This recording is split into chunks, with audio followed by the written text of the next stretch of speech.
30대 여자입니다. 결혼이라는 게 먼 나라에서나 일어나는 일인 줄 알고 신경 쓰지 않고 살다가 갑자기 훅 하고 웨딩드레스를 입고 싶고 멋진 신랑과 결혼식을 올리는 게 언젠가부터 꿈으로 자리매김했어요. 그런데 제 결혼식은 꿈과는 거리가 좀 멀어요. 얼마나 놀라운 일이 일어났는지 들어보시겠어요? 이야기를 꾹꾹 눌러 써내려 가겠습니다. 연애만 쭉 해오면서 이별과 만남을 반복했어요. 나이 30 중반이 되자 절친한 친구들이나 지인들이 가정을 이루고 아이를 키우는 모습을 보고 엄청 부럽게 느껴지면서 저도 결혼이라는 걸 반드시 해야겠다고 생각했습니다. 친구들이 아이를 늦게 낳으면 늦게 낳을수록 몸이 힘들어지니 되도록 빨리 시집가라고 조언하더라고요. 그래서 결혼을 전제로 만날 남자를 찾으려고 조금의 애를 썼더니 정말 멋진 남자와 사귀게 되었습니다. 그이는 로펌에서 일하는 변호사였고 외모도 영화배우처럼 훌륭했고 성격도 젠틀맨 그 자체였습니다. 제가 대기업에서 근무하고 있긴 하지만 그이는 과분한 남자였죠. 우식 오빠 부모님이 날 마음에 들어 하실까? 원래 사짜랑 결혼하려면 부잣집 여자를 데려가야 하는 거 아니야? 가연아, 우리 부모님은 그런 거 전혀 따지지 않는 분들이야. 그리고 우리 집도 잘 사는 게 아니라 매우 평범해. 자기도 알잖아. 나 대학 때 알바하면서 등록금 벌어서 냈어. 우리 부모님은 내가 좋다고 하면 그냥 무조건 믿고 허락해 주시는 분들이라고. 내가 의대랑 법대랑 동시에 붙었을 때도 내 마음대로 하라고 해서 법대를 갔었다고. 오빠 의대도 합격했었어? 머리가 보통 똑똑한 게 아니네. 내가 공부 말고는 다른 특기가 없거든. 아무튼 가연이 넌 충분히 대단한 사람이니까 우리 부모님이 반대할 걱정 따윈 하지 마. 예비 씨 댁에 찾아갔더니 정말 오빠의 말대로 예비 시부모님이 엄청나게 좋아해 주셨고 저에 대한 배경 같은 건 일절 물어보지도 않으셨고 뭔가를 요구하는 말씀을 하지 않으셨습니다. 아유, 가연 씨 정말 예쁘네. 우리 아들이랑 결혼하면 정말 잘 살 것 같아. 두 사람이 부부가 되면 앞만 보고 달려가. 괜히 과거를 들춰서 싸우거나 미워하지 말고. 네? 과거를 들추다뇨? 오빠한테 무슨 과거라도 있어요? 아니, 내 말은 그게 아니라 부부들은 살면서 지난 일을 문제 삼고 싸우는 게 보통의 일이니까 일러주는 거야. 뒤끝 없이 잘 지내란 말이라고. 아, 네, 어머님. 그럼요, 당연히 그래야죠. 우식 오빠랑 저는 사랑스러운 아이도 낳고 남부럽지 않게, 아니 남들이 부러워하는 결혼 생활을 할 거예요. 그래, 그 마음이면 됐어. 두 사람 결혼 준비하면서 절대로 싸우지 마. 우린 가연 씨한테 바라는 거 하나도 없으니까 괜히 과분하게 뭘 주려고 하지 마. 요즘 변호사들 넘치는 거 알지? 대단한 직업 아니니까 괜히 부담스럽게 뭘 해주려고 하지 말라고. 알겠지? 네, 어머님. 말씀 감사해요. 덕분에 편안한 마음으로 결혼 준비할 수 있을 것 같아요. 예비신랑의 부모님 역시 너무 신사적이고 훌륭한 분들이어서 마음이 한결, 아니 여러 결 가벼워져서 돌아왔습니다. 상견례를 빠르게 잡고 양가 식구들이 모여 대화를 나눴는데 누구 하나 갈등될 만한 말씀을 하지 않으셔서 무난하고 화기애애한 분위기 속에서 멋지게 대화를 마치고 헤어졌습니다. 신혼집과 혼수, 예식장을 알아볼 차례였는데 예비신랑이 갑자기 뜬금없는 일을 벌여서 놀랐습니다. 로펌을 옮겼다고 해서 그것까지는 별일 아니라고 생각했는데 다른 걸 바꿨다고 했을 때는 놀랐답니다. 오빠 개명했다고? 김우식이 아니라 김태식이라고? 그 예전부터 개명하려고 했었는데 이번에 바꿨어. 말 안 하고 바꿔서 미안해. 결혼식 전에 이름을 바꾼 걸 보니 혹시 우리 둘의 사주라도 본 거야? 뭐가 안 좋아서 이름을 바꾼 거야? 아니, 우리 식구들은 사주나 그런 거 안 믿어. 개명한 건 사실 나 때문이야. 변호사로 일하면서 패소할 때도 있는 거 알지? 뭐 그야 일을 하다 보면 그럴 수도 있지. 내가 다룬 고소건 중에 패소해서 의뢰인이 심하게 열받은 적이 있어. 그 사람이 여러 사람을 시켜서 날 괴롭히려고 난리치고 있어. 이번에 로펌을 옮겼는데도 사람을 귀찮게 구네. 그 의뢰인 가족들까지 나서서 겁을 주고 행패를 벌이고 그런단 말이지. 몇 번이나 그런 사건이 있었어. 뭐야? 그럼 보복하는 거란 말이야? 그럼 경찰에 신고를 해야지. 신고했지. 당연히 했었어. 근데 나한테 물리적으로 피해를 주는 게 없으니 그냥 철수하더라고. 그 의뢰인한테는 단순한 경고만 하고 말았고. 아무튼 이런 의뢰인이 한 명이면 괜찮은데 여러 명이야. 내가 능력이 부족해서 많이 피곤해졌어. 내 결혼식을 어지럽게 망칠지도 모르는 인간들이라 반드시 조심해야 해. 우리 결혼식을 망칠 수도 있다고? 정말 무서운 인간들인가 보네. 오빠가 개명까지 하고 경호원까지 부르겠다고 하는 걸 보니 많이 힘들었나 봐. 근데 왜 진작 말하지 않았어? 가연아, 내가 개명하고 로펌을 옮기면 그걸로 끝날 줄 알았는데 그 의뢰인과 가족들이 점점 더 무섭게 나올 수 있을 것 같아. 어젯밤에 우리 집 앞에 찾아왔더라. 내가 결혼하는 걸 알고 축하한다면서 인상을 쓰고 떠났어. 꼭 뭔가를 저지를 것 같은 음흉한 표정을 짓더라고. 뭐야, 소름 끼쳐. 뭐 그런 인간이 다 있어. 경찰에 신고해서 뭐라도 해달라고 해. 경찰이 해주는 건 한계가 있어. 그래서 경호업체에 우리 둘의 경호를 의뢰했어. 뭐? 나도?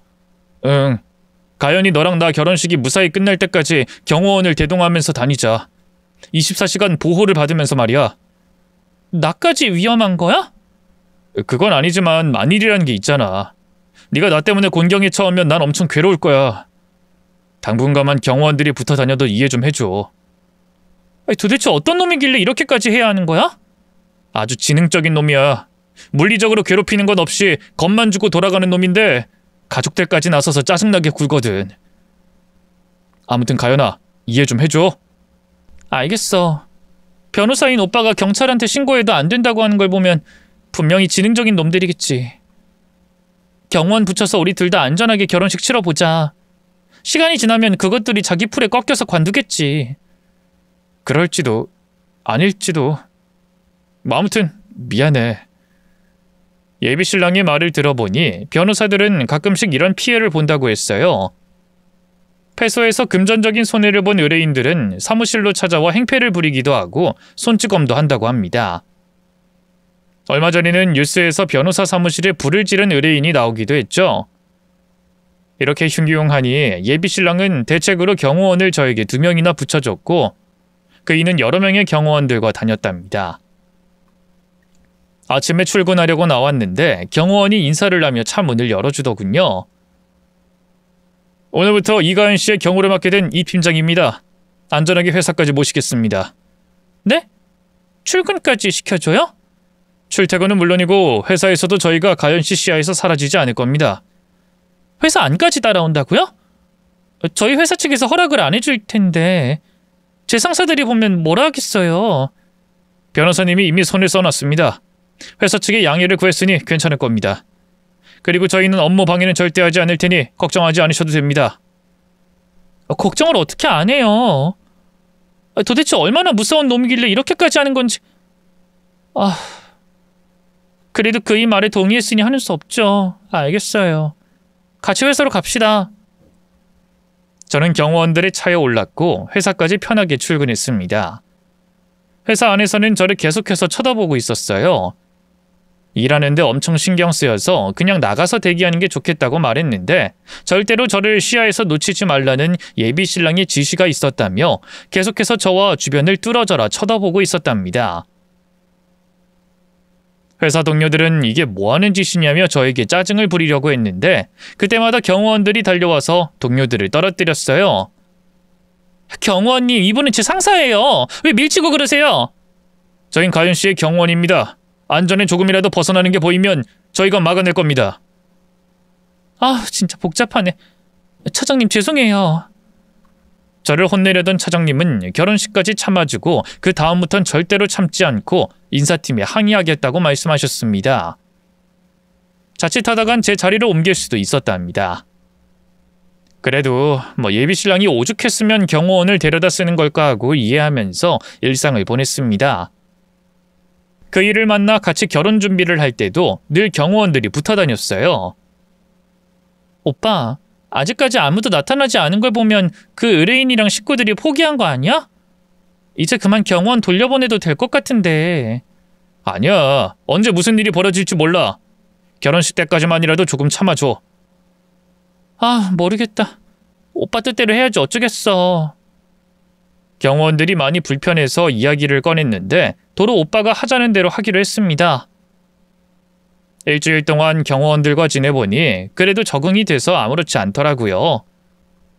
한 번도 저에게 해코지하려고 누군가 나타난 적이 없었는데 오빠 말대로 누군가가 저를 찾아왔습니다. 젊은 여자였고 제 집 앞에서 기다리고 있던 걸 경호원들이 발견했답니다. 이거 넣으세요. 이가인 씨. 제가 당신이랑 결혼하는 남자에 대해 말해주려고 왔어요. 저는 놀라서 누구냐고 물으려고 했는데 경호원들이 여자를 제압하고 입을 막았습니다. 무슨 폭언을 날릴지 모른다면서 아파트 단지에서 끌고 나갔답니다. 이 팀장님, 저 여자가 무슨 말하는지 드러나 보면 안 돼요? 무슨 욕설을 할 수 있으니 막아야 합니다. 가인씨, 언어로도 사람에게 상처를 주고 공포를 심어줄 수 있습니다. 저희는 물리적 공격도 막아내지만 이렇게 언어로 공포 주는 일도 막는 일을 합니다. 들어봐야 좋을 거 하나 없으니 가만히 계시죠. 순식간에 여자를 제압하고 데리고 나가 대화조차 하지 못했답니다. 다음 날 예비 신랑이 걱정되는 눈으로 찾아와서 물었어요. 그 여자한테 무슨 말을 들었는지 확인하러 왔더라고요. 저는 아무것도 들은 게 없다고 대답했어요.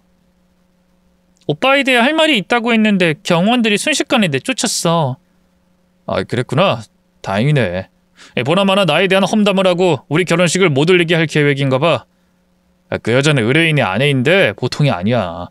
나한테 와선 나랑 결혼할 여자를 잡아 죽치겠다고 으르렁거렸어. 뭐? 정말이야? 진짜 무서운 여자네. 그러니까 더 조심해야 해. 가연아, 이제 내가 왜 경호원 붙인 줄 알겠지? 응, 오빠. 변호사가 원래 이렇게 힘든 일이었어? 내 능력이 부족해서 생긴 일이니 내 탓을 해야지. 어쨌든 결혼식 때까지만 참자. 예비 신랑의 말을 듣고 긴장을 더하고 주변을 돌아보면서 일상을 보냈습니다. 결혼식 준비는 그렇게 경호원들과 다니면서 모두 준비했답니다. 청첩장까지 나오면서 모든 준비를 끝냈죠. 저는 친구들을 한자리에 불러 거하게 한턱을 내게 되었어요. 비싼 밥을 사면서 청첩장을 나눠줬죠.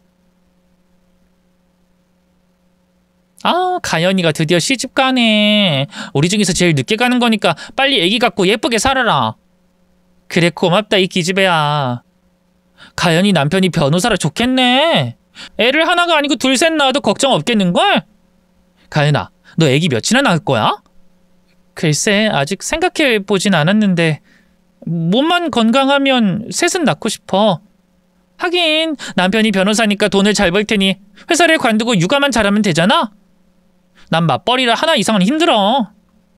친구들은 제가 변호사랑 결혼한다니까 다들 부러워했어요.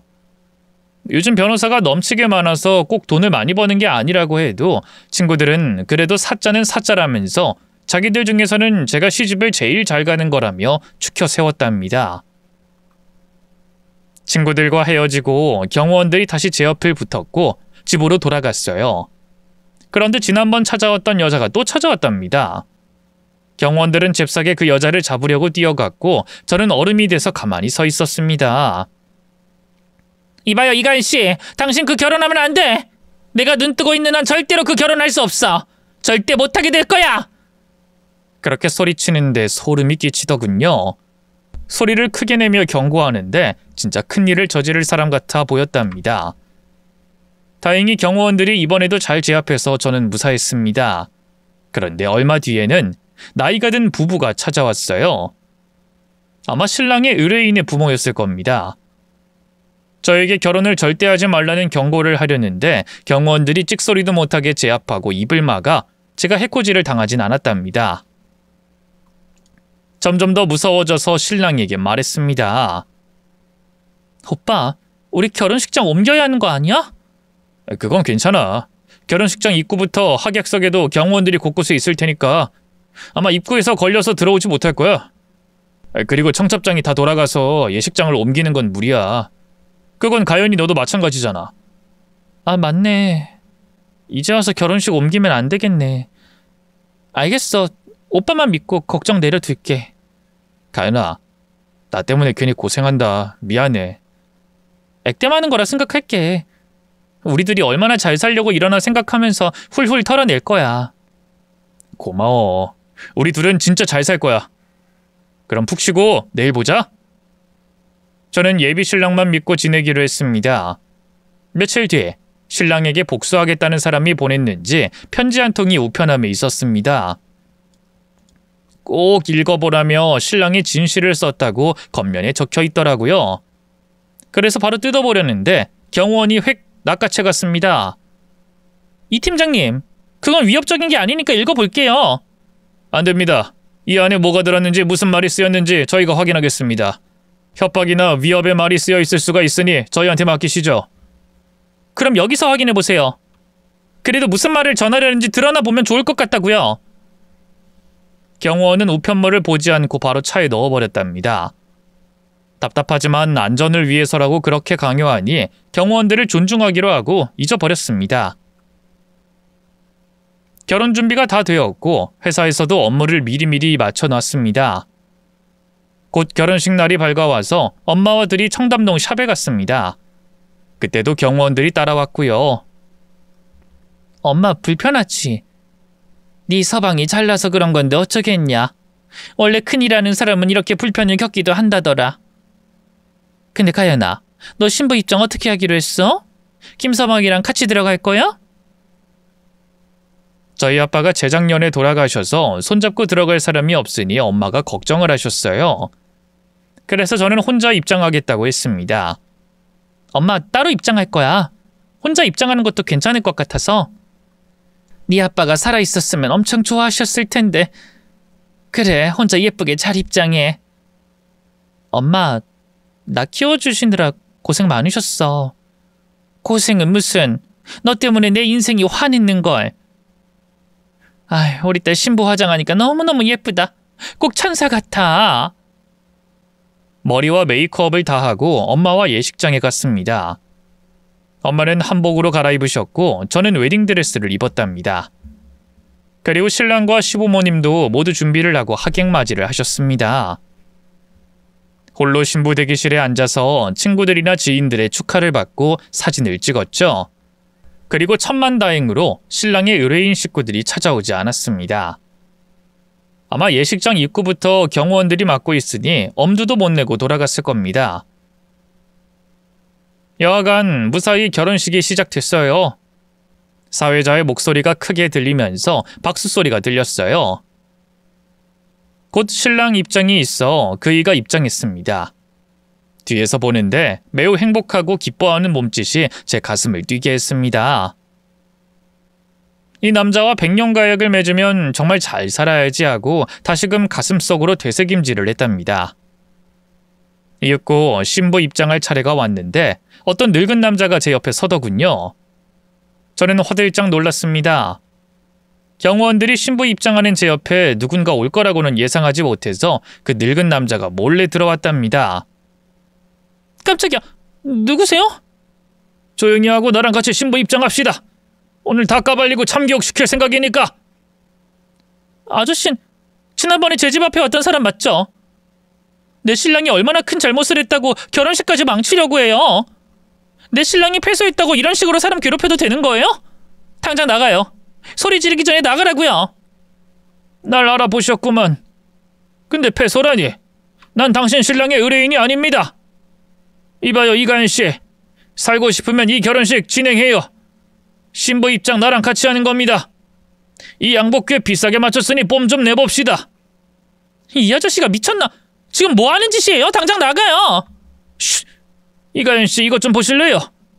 이걸 보면 내가 하자는 대로 하실 겁니다. 그동안 경호원들 때문에 접근을 못해서 이제야 보여드리게 됐습니다. 도대체 뭘 보라는 겁니까? 저는 두 눈으로 매우 충격적인 걸 보게 되었습니다. 그리고 귓속말로 늙은 남자의 요점 정리된 말을 들었답니다. 곧 사회자의 신부 입장하라는 목소리가 울려 퍼지자 늙은 남자가 말했어요. 자, 제 손 잡으시죠. 저는 늙은 남자의 손을 잡고 신부 입장을 했습니다. 저와 남자를 본 신랑은 기겁하는 표정을 지었고 시부모님도 곧 혼절할 듯한 표정이었답니다. 친정엄마도 난생 처음 보는 늙은 남자의 손을 잡고 신부 입장하는 저를 보며 경악하며 자리에서 일어나려고 하셨습니다. 제 신랑은 저에게 달려와서 늙은 남자의 손을 뿌리쳤습니다. 이 양반이 미쳤나? 경호원들 깔아놨더니 내 신부의 손을 잡고 입장해? 아주 머리를 열심히 굴렸구나. 이보게, 이렇게까지 하는 이유를 자네도 알고 나도 알고 하늘도 알지. 김호식, 넌 하늘이 무섭지도 않냐? 그건 내가 할 소리야. 남의 결혼식 망치는 거야말로 천벌받을 짓이야. 하객들이 조용하니까 그냥 돌아서 나가. 괜히 망신당하기 싫으면 뒤돌아서 나가라고. 마지막 경고야. 김호식 그렇게 못하겠는데. 이미 우리의 복수는 시작됐어. 앞에 봐봐. 사회자가 바뀌었구만. 신랑이 돌아서자 마이크를 잡은 건 저를 찾아왔던 젊은 여자였습니다. 그녀의 목소리가 예식장을 가득 채웠습니다. 하객 여러분 안녕하십니까? 저는 신랑 김우식, 그러니까 개명한 김태식과 관련이 있는 여자입니다. 하도 억울해서 이 결혼식장에 들어와서 마이크를 잡게 됐습니다. 저는 김우식의 아이를 낳은 여자입니다. 그 소리를 듣자 하객들은 모두 침묵했습니다. 너무 놀라서 말을 잃은 것이었죠.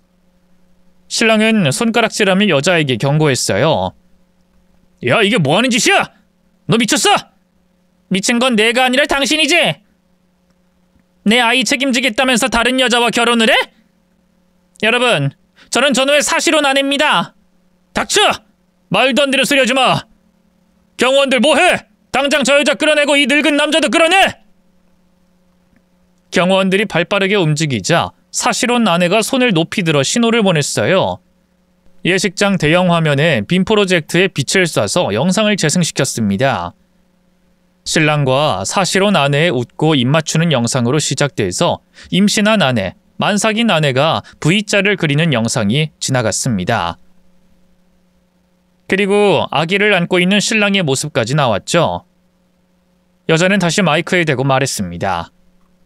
저는 아내로 인정받지 못하고 애를 낳고 기다리고 있었습니다. 저 남자가 부모님의 허락을 받고 정식으로 결혼도 하고 혼인신고와 우리 아들을 호적에 올린다고 했었죠. 근데 저와 아들을 버리고 새 여자와 결혼식을 올리게 됐네요. 저는 가만히 있을 수 없어 이렇게 나서게 됐습니다. 저희 부모님과 오빠가 도와주셔서 이 자리까지 오게 됐습니다. 여러분, 처자식을 버린 저놈이 결혼하는 게 맞는 걸까요? 난 이 결혼 반대합니다. 여러분들은 어떻게 하실 겁니까? 저는 이 이야기를 모두 사실혼 아내의 부친인 제 옆에 있는 늙은 남자에게 다 들었습니다. 그래서 아무 말도 안 하고 손을 잡고 신부 입장을 한 거였죠. 신랑은 지금 상황에 굉장히 화가 났는지 경호원에게 시켜 마이크를 하나 받아들고 목소리를 높였습니다. 멀리서 와주신 하객 여러분 안녕하십니까? 다들 저 여자가 하는 말에 깜짝 놀라셨죠? 근데 그거 아시죠? 무슨 말이든 양측의 말을 다 들어야 한다는 거요. 자, 저 여자가 한 말은 사실이 아닙니다. 제 신부도 지금 화가 많이 난 것 같은데 사실대로 차근차근 말씀드리겠습니다. 저기 마이크를 잡고 있는 여자는 그냥 엔조이였습니다. 남자분들은 아시죠? 그냥 즐기려고 만나는 여자였다는 말씀입니다. 작정하고 저를 낚은 꽃뱀이란 말입니다. 저 여자가 무슨 짓을 할지 몰라서 출산할 때까지 비위 맞춰주면서 지냈어요. 제 할 일은 다 끝났으니 혼자 애를 키우라고 했습니다. 당연히 제 호적에 올리는 건 불가능하다고 일러줬습니다. 왜냐고요? 엔조이니까요. 사랑해서 결혼하는 게 아니라 남자가 즐기려고 만난 일개 엔조이란 말입니다. 남성 여러분, 제 입장 이해하시죠? 그래도 아버지로서 아들에 대한 지원은 해줄 겁니다. 애를 키우는데 들어가는 양육비는 책임질 겁니다. 저는 딱 거기까지만 할 것이지 이상 아무것도 해주지 않을 겁니다. 저는 오늘 이 가연, 내 신부와 결혼식을 올릴 것입니다. 하객석은 침묵한 채 신랑의 말을 모두 들어주고 있었습니다. 그이는 자기한테 모두 넘어온 줄 알고 자기 편이 된 줄 알고 자신있게 마이크에 대고 말했어요. 거 봐요. 양측의 말을 다 들어봐야 한다고 하지 않았습니까? 경호원들, 이 무식한 인간들 모두 끌어내! 그리고 가연아, 내가 미안하다. 그 실수를 저질렀어. 하지만 별거 아니야. 저 여자 꽃뱀이야. 나한테 취지 보려고 일부러 애를 가졌다고. 그러니까 우리 결혼식은 마저 진행하자. 하객 여러분, 박수로 신부가 입장하도록 도와주세요. 신랑의 말이 끝나자 하객들은 손에 잡히는 물건을 그이에게 집어던지기 시작했습니다. 화가 많이 난 하객들은 의자를 집어들고 신랑에게 던졌답니다. 그리고 제 친구들, 그러니까 애 엄마들은 무대 위로 뛰어 올라와 경호원들의 머리털을 잡고 떨궈내버리더니 신랑의 턱시도를 잡고 찢어버렸습니다. 저는 웨딩 슈즈를 벗고 두 손에 들고 신랑의 머리통을 실컷 날려줬습니다. 이 나쁜 놈아, 처자식이 있는데 나랑 결혼할 생각을 해? 뭐? 스토킹 같은 의뢰인이 괴롭혀서 경호원을 붙였다고? 에라이 거짓말쟁이야. 넌 사람도 아니야. 애를 낳았으면 책임을 져야지. 아휴, 가연아, 책임지겠다고 했어. 양육비를 지원하기로 했다고. 돈만 주면 다야? 네 아이를 낳은 여자한테 어떻게 그런 짓을 할 수가 있어? 그리고 과거를 덮고 결혼식을 올리려고 개명하고 경호원까지 붙이냐? 이 사악한 마귀 같은 놈아! 가연아, 너한텐 피해갈 일 없어. 그냥 엔조이하던 애가 애를 낳아서 나대는 해프닝일 뿐이야. 난 호적 깨끗해. 결혼해도 아무런 상관없다고. 그만 때리고 이 여자들 좀 떨궈내줘. 아직도 정신 못 차리네. 호적이 깨끗하니까 결혼해도 된다고? 난 네 놈이 한 짓 절대로 이해도 못하고 용서도 못해. 내가 저 사실혼 아내였다면 널 잘근잘근 씹어먹었을 거야. 저는 다시 웨딩 슈즈로 신랑을 호되게 패줬고 애엄마인 친구들은 손톱으로 핥히고 잡아뜯고 꼬집고 깨물면서 신랑을 만신창이로 만들었습니다. 아수라판이 된 가운데 시부모님이 올라와서 저에게 소리쳤습니다. 가연아, 내가 말했었잖아. 괜히 과거를 들춰서 싸우거나 미워하지 말라고. 저 여자가 멋대로 애를 낳은 거야. 우리 아들은 피해자라고. 아, 어머님이 그렇게 말씀하신 이유가 사실혼 아내 때문이었어요? 어머님, 손주가 생겼는데 받아주지 않고 무시하기로 결정하신 거예요? 아이, 손자라니, 누가 내 손자야? 우린 저런 근본 없는 애랑은 절대로 가족의 연을 맺을 수 없다. 내 아들은 꽃뱀한테 걸린 거라고. 시어머니가 큰 소리로 말하니까 사실혼 아내가 뚜벅뚜벅 걸어왔습니다. 이보세요, 어머님. 저 꽃뱀 아니에요. 우식이 이 개자식이 이 세상에 나밖에 없다고 꼬셔서 사랑에 빠졌던 거라고요. 아이를 가지고 잠시 갈등이 있었지만 분명히 내 아이의 아빠가 되어주고 결혼식도 올리겠다고 했었단 말이에요. 시부모님 허락받을 때까지 기다리라고 해서 가만히 있었는데 뒤통수 치고 새 여자랑 결혼식하는 거잖아요. 그런데 내가 꽃뱀입니까? 똑바로 말해보세요. 그 말에 신랑이 답했습니다. 야, 네가 애를 낳겠다고 고집을 부리니까 잠깐 장단 좀 맞춰준 거야. 그리고 내가 왜 무조건 너를 책임져야 하는데? 양육비 준다고 했잖아. 너 혼자 알아서 키우면 될 것이지 왜 내 결혼식을 망치려고 이딴 짓을 벌여? 사실혼 아내도 그 말에 화가 났지만 저도 화가 났습니다. 저와 그녀는 눈을 마주치고 동시에 신랑을 공격했습니다. 웨딩 슈즈로 그이의 정갈하게 빗은 머리를 사정없이 날려줬고 사실혼 아내는 마이크로 그이의 배와 등짝을 갈겼습니다. 아이, 나중에 이 꽃뱀아! 너 하나 때문에 내 신세 조지게 생겼잖아! 가연아, 넌 왜 이 여자랑 편을 먹는 거야? 내 말 좀 들어봐. 난 피해자야. 억울하다고. 우리 결혼은 예정대로 진행해야 해. 지금 상황에서 결혼식을 진행하자고? 정신이 나가도 제대로 나간 모양이네. 내가 당신 머리통을 반쪽으로 깨버릴 테니까 실컷 맞고 제정신 차려봐. 저와 사실혼 아내가 신랑을 실컷 두들겨 팰 때 제 친구들은 시부모를 혼내줬습니다. 어른이 돼서 처자식을 버린 아들을 두둔하는 것도 모자라 꽃뱀으로 몬다며 똑같은 또라이들이니 나이 상관하지 않고 흠씬 두들겨 패줬습니다. 결혼식장은 초토화가 됐고 하객들이 여기저기서 핸드폰으로 사진과 영상을 찍었고 관계자들은 싸움을 말리는 데 정신이 없었습니다. 거의 1시간 넘게 싸움판이 이어졌고 신랑은 여기저기 뜯겨서 턱시도는 몸에서 다 떨어져 나갔어요. 어느새 빤스 하나만 걸치고 있었습니다. 아이 진짜 우리 재수없는 날이네. 결혼식 날 신랑한테 무슨 짓들을 한 거야. 로펌에서 동료들이랑 대표님이 와 계신데 이렇게까지 해야 해? 내가 아버지로서 아들한텐 양육비를 지원한다고 했잖아. 그렇게 맞아도 정신을 못 차리네. 네가 싸질러서 이사달이 났는데 양육비만 주면 끝나는 일인 거라 생각해? 이 못된 놈. 맞아도 정신 못 차리니 그냥 되칠 때까지 맞고 지옥으로 떨어져 버려. 제 말에 이어 사실혼 아내가 소리쳤습니다. 나한테 하늘의 별도 달도 따줄 것처럼 꼬시더니 임신하고 애 낳으니까 바로 엔조이라고 하면서 버리냐? 세상에 너 같은 나쁜 놈은 또 없을 거야. 오늘 가연씨도 내 덕에 인생 살린 거야. 맞아요. 제가 미진씨 덕분에 이런 괴물이랑 결혼식을 올리지 않고 끝내게 됐네요. 우리 계속해서 이 못된 놈 패줍시다. 끝까지 갈 때까지 가보자고요. 저희 두 여자는 신랑을, 친구들은 시부모를, 하객들은 핸드폰 촬영을, 관계자들은 싸움을 뜯어 말리며 아수라판은 이어졌습니다. 곧 경찰들이 10명 넘게 와서 저희를 말리는 바람에 끝까지 가지 못하고 싸움판은 끝이 났답니다. 신랑이 사실혼 아내와 가족들을 형사고소를 하겠다고 말하자 신랑의 로펌 대표가 목을 풀더니 말했어요. 김 변호사, 고소하지 않은 게 좋을 거야. 우리가 이 상황을 정확하게 알게 됐으니 자네 편에 서지 않고 피해자 측에 서서 변호를 서겠어. 대표님까지 왜 이러세요? 김 변호사, 사생활이 물러난 거 정말 질색이네. 근데 자네는 내가 봐온 인간들 중 역대급으로 지저분해. 내 로펌에서 나가줘야겠어. 변호사를 못하게 막진 않을 테니 독립하게. 그리고 오늘 일은 고소하지 않는 게 좋을 거야.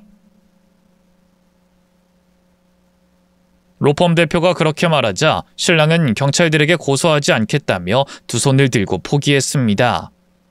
그리고 아수라장이 된 예식장에서 각자 갈 길 가면서 상황은 끝이 났답니다. 저와 사실혼 아내는 신랑이 쫓겨난 로펌에서 초대해서 같이 찾아갔습니다. 그쪽에서 저희에게 신랑에게 고소를 해서 보상을 확실히 받아주겠다고 해서 고소장을 쓰게 됐습니다. 일단 이가연 씨는 사기 결혼으로 고소 가능합니다. 사실혼 아내의 자식까지 있는 걸 숨겼으니 충분히 고소할 수 있어요. 보상을 다 받아내드리도록 하죠. 그리고 박미진 씨는 더 많은 걸 보상받게 되실 겁니다. 미진 씨를 기만하고 가지고 놀았던 거, 자식 낳고 나 몰라라 하고 세장가 가려고 한 거 하나하나 따져서 소송 걸겠습니다. 저희 두 여자는 로펌 대표한테 고맙다는 인사를 하고 곧 재판을 받게 되었습니다.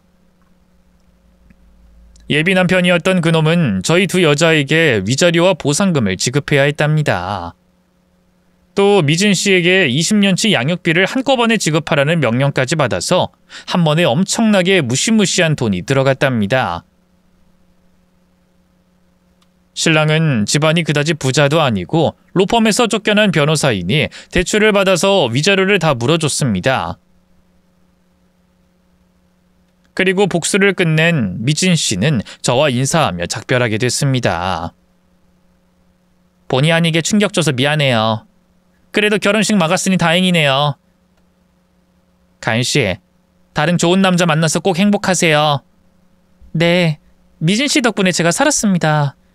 그놈이랑 결혼했으면 생각만 해도 치가 떨리네요. 미진 씨도 아이 잘 키우면서 좋은 남자 만나서 재혼도 하고 그러세요. 당분간은 아들 키우는 것에만 집중하려고요. 그리고 훗날 좋은 남자가 나타나서 우리 아이를 같이 키워주겠다고 하면 그땐 새 시집을 가야죠. 아무튼 우린 여기서 인사 나누고 헤어져야겠네요. 네, 좋지 않은 일로 만났지만 진심으로 미진 씨가 행복하길 바랄게요. 저도요. 가연 씨도 행복하길 바래요. 저희 두 여자는 악수를 하고 헤어졌고 다시는 만나지 않았습니다. 한편 엄청난 금액을 위자료로 물어준 우식 씨는 개인 변호사 사무실을 차렸는데 연속으로 패소했고 뒤늦게 결혼식에 대한 소문이 돌았습니다. 사생활 문란하고 승소 못하는 변호사라고 낙인 찍혀서 사무실은 한가했답니다.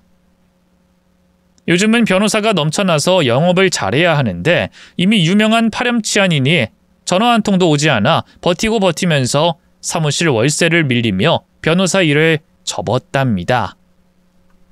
또 김우식 그놈은 그렇게 돈도 못 벌고 무능하게 나락을 갔으면서도 여자 만나는 건 포기하지 않았더라고요. 망했다는 소식을 듣고 뿌듯해하며 지내고 있었는데 길거리에서 아주 어리고 예쁜 아가씨와 걸어가고 있었답니다. 전 그놈이 잘 되는 꼴, 아니 여자가 피해당하는 꼴을 보기 싫어서 바로 말을 걸어 세웠습니다. 김우식, 스톱! 거기 예쁜 아가씨도 스톱! 아가씨, 이 인간이 어떤 인간인지 알아?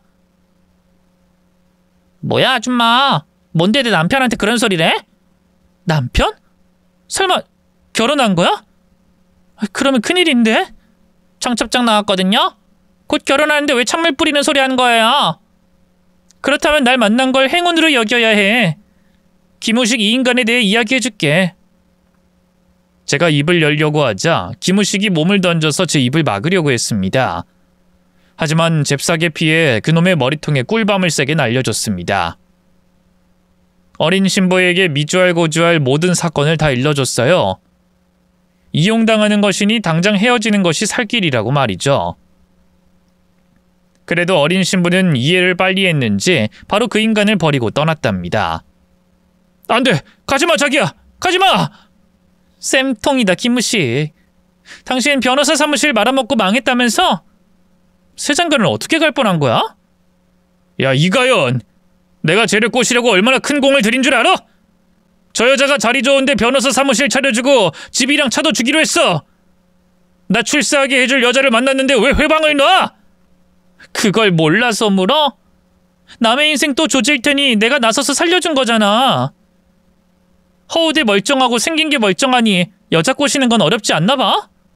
아, 능력 없는 변호사지만 그래도 변호사 타이틀로 꼬셨겠지.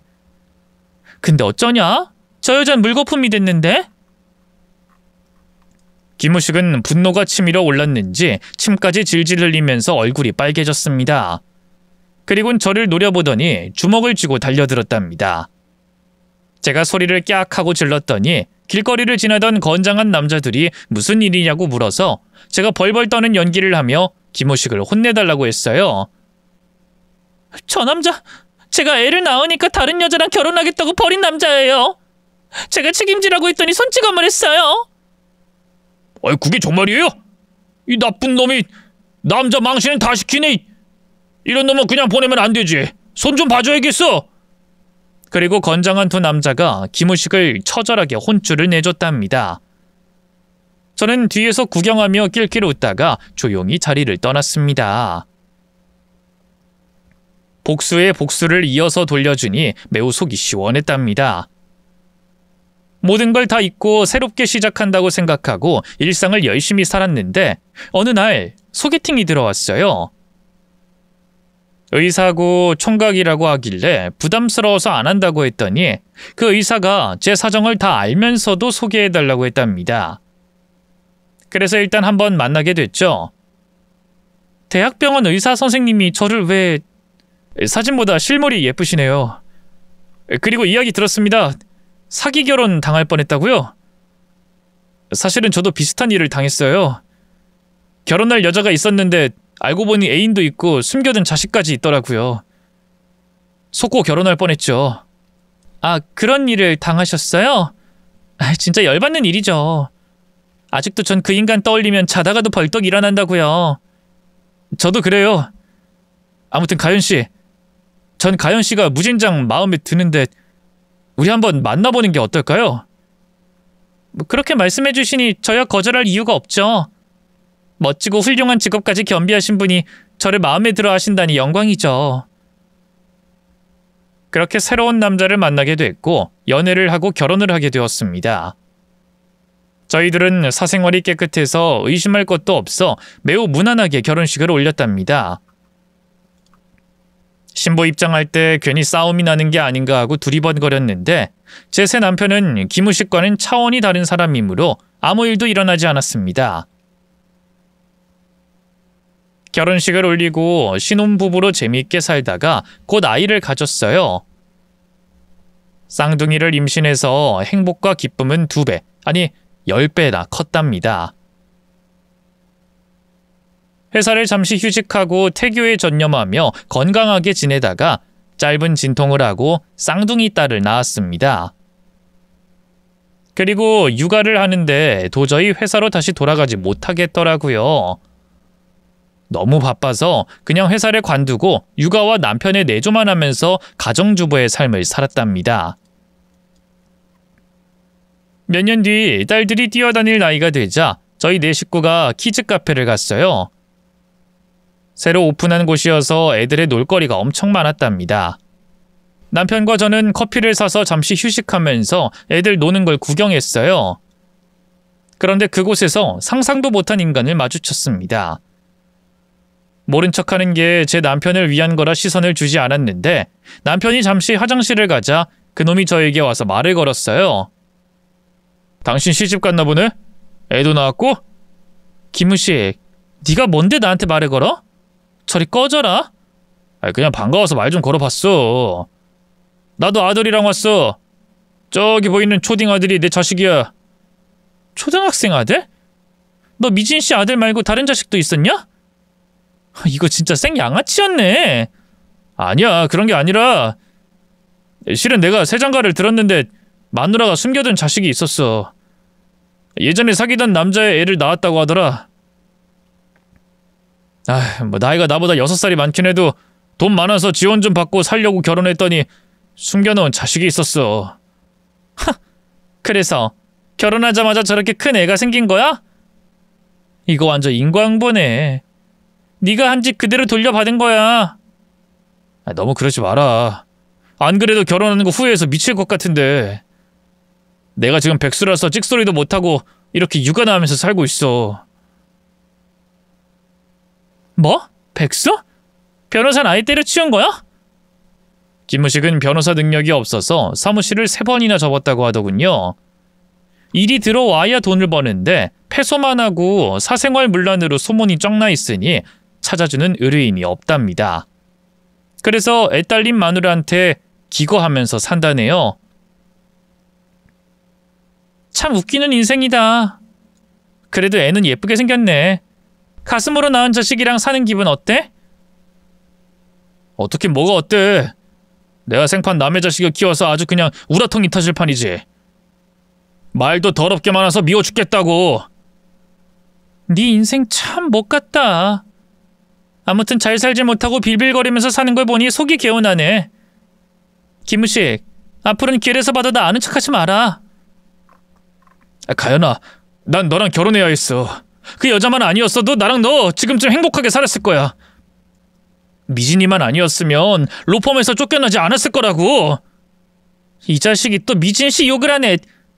그리고 내가 그렇게 만만하냐? 오늘 또 돼지게 맞아볼래? 가연아, 너 엄청 예뻐졌다. 우리 엔조이 하지 않을래? 나도 백수라서 시간 많으니까 너랑 시간 맞춰서 즐기면 좋을 것 같은데. 뭐? 다시 말해봐. 아이 참, 한 번에 좀 알아듣지. 잘 들어.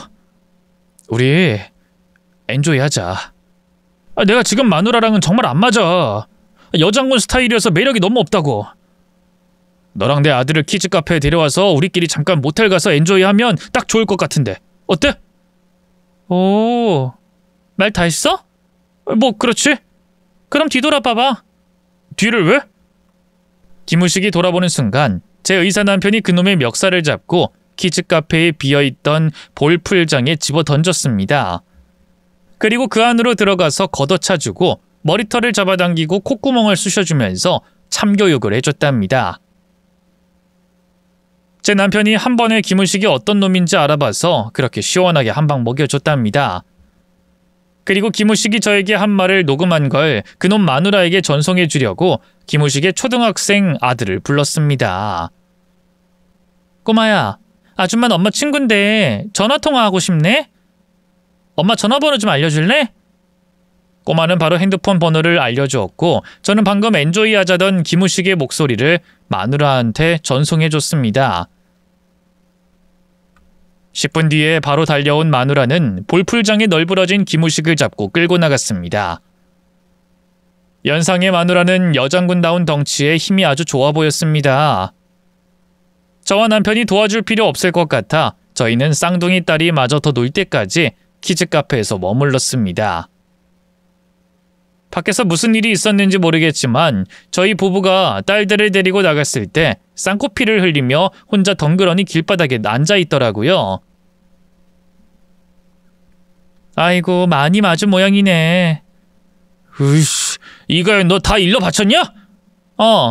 네가 한 말 녹음해서 보내줬어. 야, 그것 때문에 나 이혼당하게 생겼잖아. 잘 됐네. 네가 아까 네 아들에 대해 막말하는 걸 듣고 애비가 되는 것보다 이혼당하는 게 낫다 싶었거든. 나도 피해자야. 속고 결혼했단 말이야. 그래도 백수라서 얻어먹고 지낼만 했는데 이젠 어디 갈 데도 없다고. 다시는 집에 들어오지 말래. 아이쿠, 그럼 오갈 곳 없는 신세가 됐구나. 김우식 축하해. 네 인생은 이렇게 짐승처럼 길바닥으로 떨어졌구나. 길고양이랑 친구하면서 잘 지내봐. 야! 너 이가연, 너도 이혼당해서 잉여처럼 살 날이 올 거야. 그 말을 들은 제 남편이 극도로 흥분해서 딸들이 안 보는 사이에 구둣발로 김우식의 면상을 날려버렸답니다.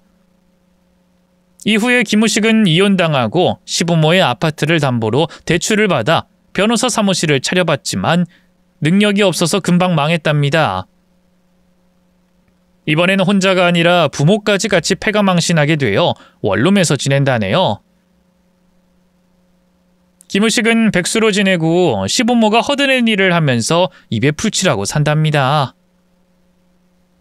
생각해보니 시부모도 벌을 받아 마땅했는데 이렇게 못난 자식을 위해 고생하는 걸 보니 모든 것이 하늘의 뜻대로, 저의 뜻대로 돌아가네요. 그 인간들은 앞으로도 계속 지하 끝까지 들어가면서 생지옥 속에서 살아갈 것입니다. 저와 남편은 딸들을 키우며 평범하게, 행복하게 잘 살고 있어요.